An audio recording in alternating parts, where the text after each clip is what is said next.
Welcome to ZKast, everybody. I'm Zeus Caraval from ZK Research, and I'm your host for these. I'm here for another one of my thought leadership series. Before we get going on that, though, I just want to give a quick shout out to eWeek, my media partner. All ZKasts are done in conjunction with the eWeek eSpeaks program. Today, I'm joined by Paul Dryden, who is the VP of Business Development at a company called Bandwidth.com, who is very well known in the communication space, although maybe not quite as well known to buyers. So why don't you give us a bit of an idea who Bandwidth is, who you sell to, what you do, and what your role is.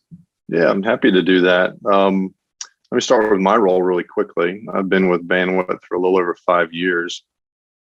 Primarily, I focus on our going into new market strategies, so identifying new opportunities for the business and places where we should make investments for growth opportunities. In terms of Bandwidth itself, there are two major components of what we do. Like the first is that we are a telecom carrier, right? Everything that you would expect to get from a telecom carrier in terms of voice capability, toll-free network, messaging, 911, all things that we do, own and operate a network. So that's pretty straightforward. The second piece of our business is that we're also a CPaaS provider. So every component of our telecom network, we wrap up in software and we provide API access. So if you have an application and you don't want to hire a team of telecom engineers and you don't want to maintain a SIP stack, you have the ability to access all those discrete telecom features through API calls. So Bandwidth is doing this. We're global. We're doing this in 65 countries. We're probably best known for being the telecom behind the scenes for the largest cloud communication platforms out there. So if you're using one of the major ZKast vendors, one of the major UCast vendors or conferencing providers, chances are we're the telecom that's underneath the covers that you're using from them. And most recently, and I think what we'll touch on a little bit here, Zeus, is that we're using those cloud platform relationships as a springboard. It really have been for the past couple of years into providing those same set of services over directly to the enterprises, right? And we can talk a little bit in a moment about how enterprises are looking for a different type of relationship with their carriers these days. Yeah, I was looking at your list of customers, and on the wholesale side, every big major cloud communication provider, whether it's on the CCast side or the UCast side, uses Bandwidth. And so it's likely that everybody watching this is probably running over the Bandwidth network somewhere. They're just not really that aware of it. So, and I think as far as the 911 type of services and things like, those types of things, I know you've been on the leading edge in a lot of cases with Kerry's Law and, things like that, right? So I think you've done a nice job of putting that together. Now, we are here to talk about recent contact center partnership. Before we get into that, though, let's just talk about what's going on in the contact center world and with the move to cloud. What are you guys seeing there?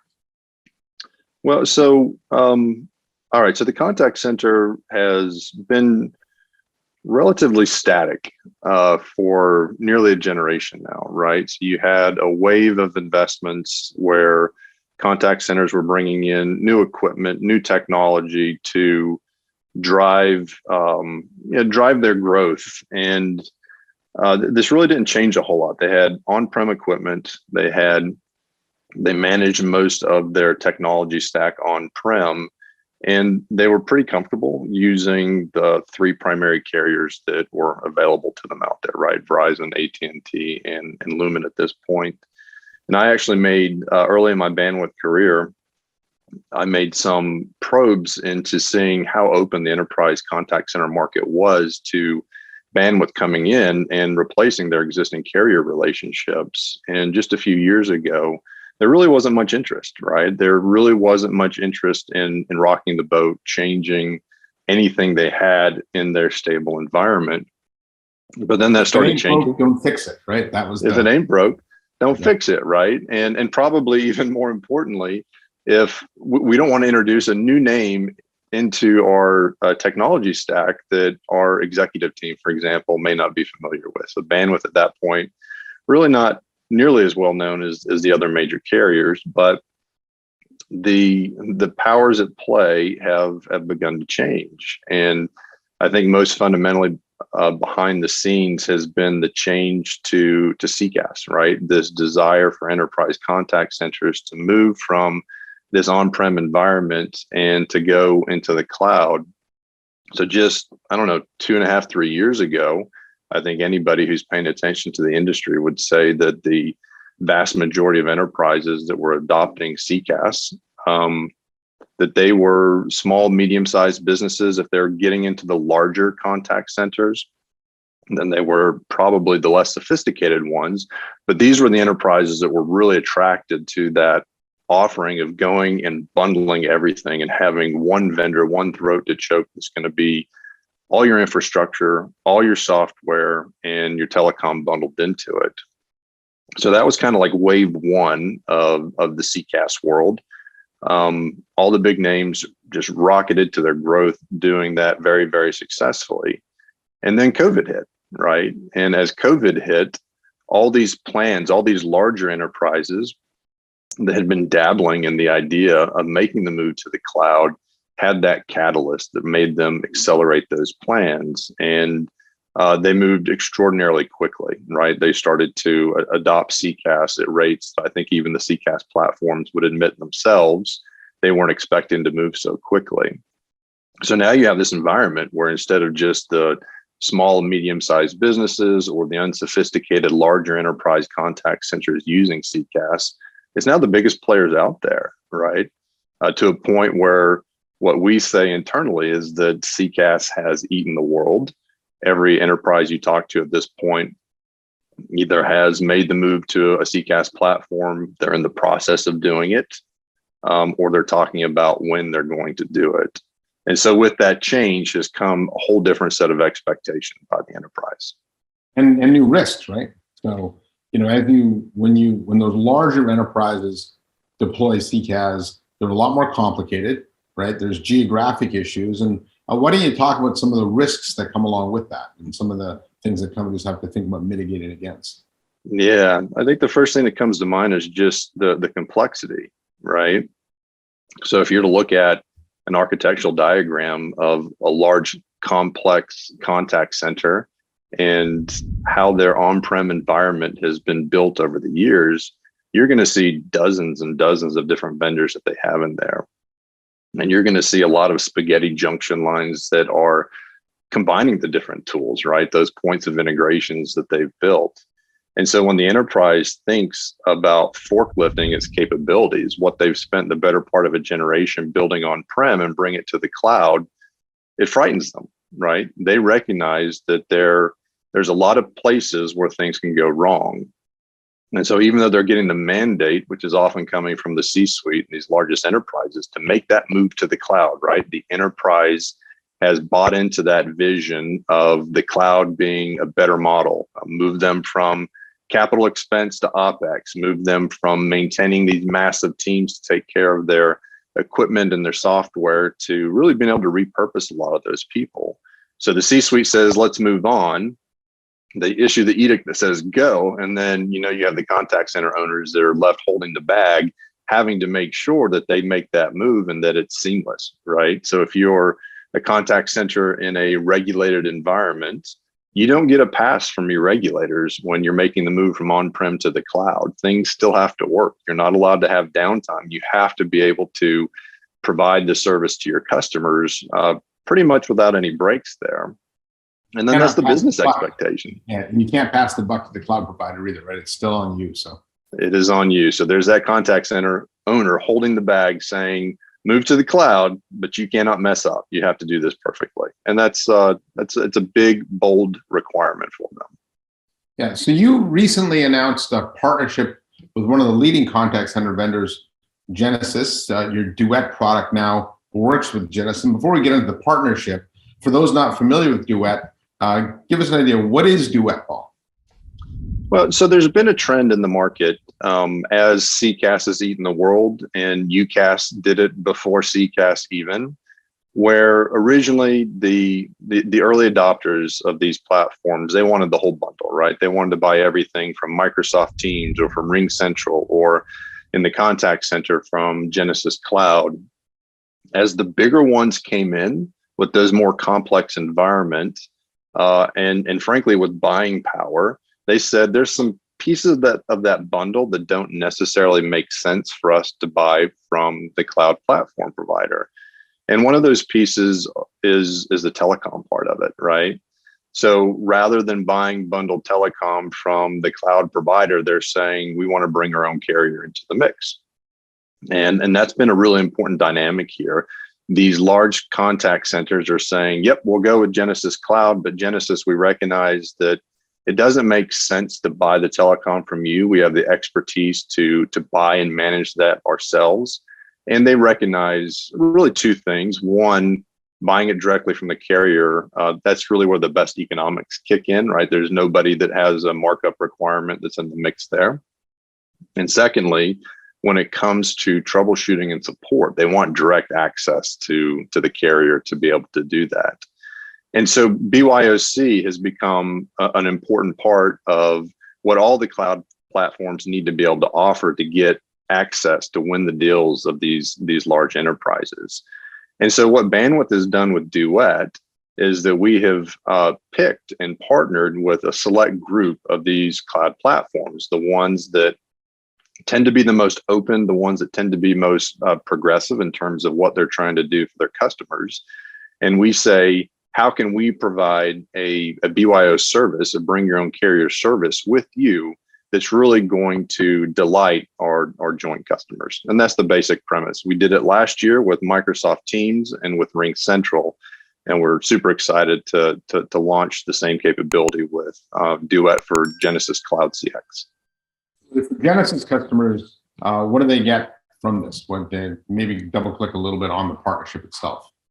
Yeah, they get all the benefits of what we bring with our network. But the two things that I would probably highlight the most is, well, maybe three things. One, it's all predicated on the relationship between us and Genesys. So this is not a new thing. We've been working with the Genesys team for over 7 years. We are a significant part of what they offer in the background for their own telecom offering. If you were to buy Genesys Cloud Voice through them, right, their bundled telecom offering. And so we've been meeting with them and working with them on a product level and on an operational level for a really long time. That's meant that we have these, what I might call cross-matrixed relationships, right? On the product side, on the executive side, on the operational side. We look at their roadmap, they share it with us. We share our roadmap with them, and we actively try to identify those places where we can do things that are going to benefit the customer, right? So one place that jumps out immediately to me on the product side is that we have customers that are coming to us and they're saying this move to the cloud from on-prem has left them in a bit of a lurch in terms of some of the integrations they have to some best of breed tools, right? That don't have built-in ready-made integrations through Genesys, in part because they require like access to stuff that the carrier's in charge of, right? Call media, call control, SIP signaling, all those sort of things.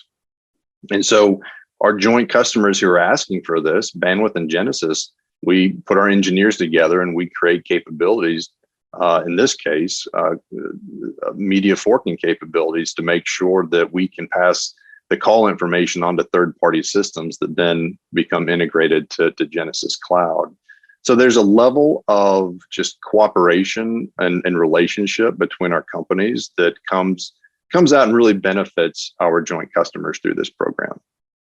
Good. Now, in the pre-briefing, you actually highlighted a couple of customers, and I think those are probably worth going through here. So can you give me a couple of examples of customers that are using the relationship and the benefits they've seen?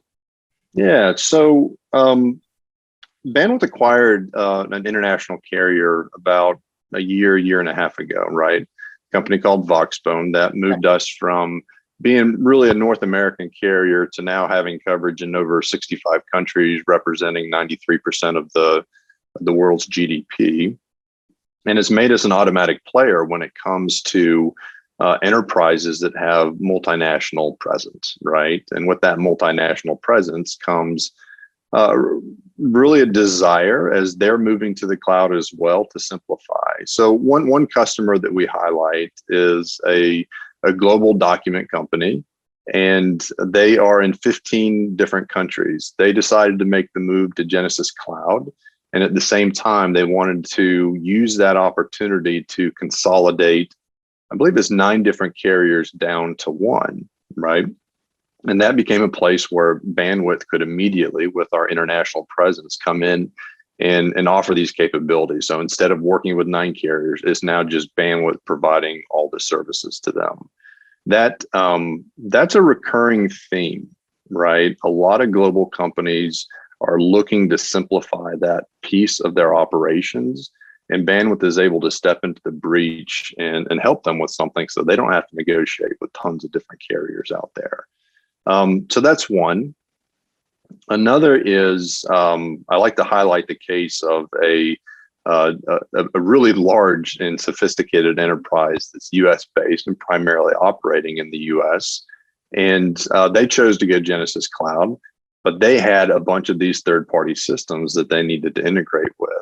They were with one of the traditional legacy carriers. That legacy carrier did not have the capability of helping them with the integrations into these third-party systems. So Bandwidth and Genesys, that was the case I was referring to earlier. We stepped in and we helped create this media forking capability that now allows them to seamlessly integrate their call flows with best-in-class, best-of-breed voice bioauthentication services. Ultimately, that's going to be extended to a contact center AI for things like real-time agent coaching that requires sentiment analysis. It also needs to be constantly listening into what's going on with the phone call. And we have several other categories that we're looking to invest in jointly to bring that to customers. There's probably one more piece I'd highlight there that I think it goes on the softer side, but the softer side matters when it comes to how your carrier and how your contact center platform vendor interact with each other. So I mentioned this longstanding relationship between Bandwidth and Genesys, this operational relationship. One of the ways that it manifests to the benefit of our joint customers is that, and it sounds simple to say, we each maintain lab environments of each other. So Bandwidth has a Genesys Cloud lab environment in which we not only plug our own trunks to be able to match that bring your own carrier capability, but also we do integrations with these third parties that we know customers want to integrate with. Genesys is doing the same thing on their side. So where that becomes beneficial is when a customer wants to come live, when they want to turn on Bandwidth trunks, right? That telecom capability inside of Genesys Cloud. We come together, all 3 of us, the customer, the Bandwidth, Genesys, we jump on a call and we work through the configuration process and we get them live. So talk to enterprises that have gone through this cloud migration anytime recently. And the process of turning up telecom can take days, if not weeks, right? Because the communication oftentimes is kind of poor from among the vendors. We were able to do this in the one client that I'm referencing here in 90 minutes. We went from a standing start all the way to sending production traffic through their Genesys Cloud environment because of how we work together. And good. And it's a good lesson for buyers too. I know it's always easy to choose your incumbent provider, but I've always said that during times of market transition, you need to reevaluate the vendors you're working with. And the shift of communications to the cloud is a perfect time to look at your telecom provider, because you cannot run a next generation contact center on a legacy network. It just leaves too many holes there. So that's the dynamic. That's the exact dynamic that we're seeing out there right now is that, and it's funny, sometimes the contact center owners that are talking to us, they can't really identify even why they feel so compelled to leave their legacy carriers. Oftentimes it's based on this instinct that says the same thing that they've been depending on for so long is not what's going to take them into the future. And so they come to Bandwidth and they say, as we move to, say, Genesys Cloud, as we move all of our operations into the cloud, we're looking for a cloud first carrier. And that's really how Bandwidth is able to position what we offer there. Well, we're almost at the end here. But you are VP of Business Development, so you're always kind of looking at what's next. Before you go, I just want to know what's next for Bandwidth here. So this is a place where bandwidth is committed to making lots of investments. So the enterprise, not only have we grown there significantly over the past 2 years since we started dipping our toe in the waters, so to speak, but it's accelerating. And we see this opportunity to bring BYOC to the enterprises who are moving to the cloud as kind of that very traditional blue ocean opportunity. The other carriers are not investing behind what they're doing, and we're willing to jump in and say bandwidth sees not only the opportunity to invest here, but we think it should be a requirement. So as we're looking to what's next, a lot of that investment is going behind enabling all these third-party tools that these big sophisticated enterprises have had running on-prem with all these integrations in place. We can become the glue that brings that together as they move into the cloud, right? So we're doing this very much on a as requested basis by our customers. That's where they're asking for voice by authentication integration. That's where they're asking for help with the AI, with PCI compliant tools, et cetera. Now, what we see the great opportunity being here is that not only can we offer those integrations in sort of that one-off sense, but there's an opportunity to offer something that we would call a universal telecom platform here to really lean into our CPaaS chops and use the APIs that we've created to help with all these connection points. In the long run, what we hope to provide enterprises is the ability to use our capabilities as an orchestration layer, if you will, to help all the components in the contact center that they previously fed through the SBC when they're on-prem. We can play that role for them as they move into the cloud. All right. Well, Paul Dryden from Bandwidth, you've got Duet now for Microsoft Teams, RingCentral, and now Genesys. Congratulations. I'm sure that won't be the last one, though. So thanks for joining me today. And if you're watching, please don't forget to click to subscribe, and I'll see you next week on ZKast.